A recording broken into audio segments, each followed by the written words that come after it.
Girl's cries for help suddenly came from inside the burning cabin. The moment David heard her, he dropped his bag and rushed over. Even though thick smoke had already filled the cabin, Hai pushed the door open without hesitation and charged inside. There he saw a girl tied to a chair in the room. He quickly ran through the flames and untied the ropes around her. Then he told her to hold her breath, to avoid inhaling more smoke. The fire was only moments away from consuming the entire cabin. Using the last bit of his strength, he managed to carry the girl out safely. But only a short distance away from the cabin, the two of them collapsed to the ground. When David woke up again, the girl was staring directly at him. Are you awake? David suddenly remembered his bag. The girl asked what was inside it, but he awkwardly muttered that it was nothing important. You haven't breathed.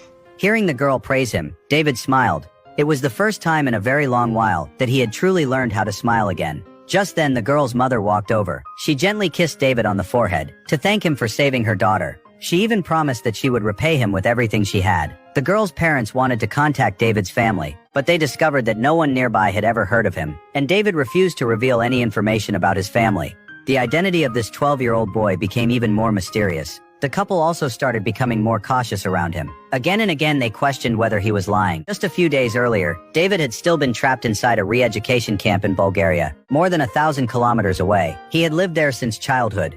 Every single day was filled with exhausting hard labor. Almost nothing good had ever happened to him there. The hardships had etched exhaustion across his young face and made him forget how to smile. At one point he had even thought about ending his own life. But whenever David faced difficulties, there was always a professor named John by his side. John told him that only by staying alive could he ever change his fate. That was when David first began dreaming of escape. One night, David listened carefully as a man spoke to him with a serious expression. "Tonight is your only chance to escape. You must follow my instructions and get out of the camp. Then deliver this sealed letter to Denmark. The journey ahead will be extremely dangerous, but there are two things you must always remember. First, the world outside the camp may be much larger, but it is also full of hidden dangers. Never trust anyone. That is the only way to stay safe.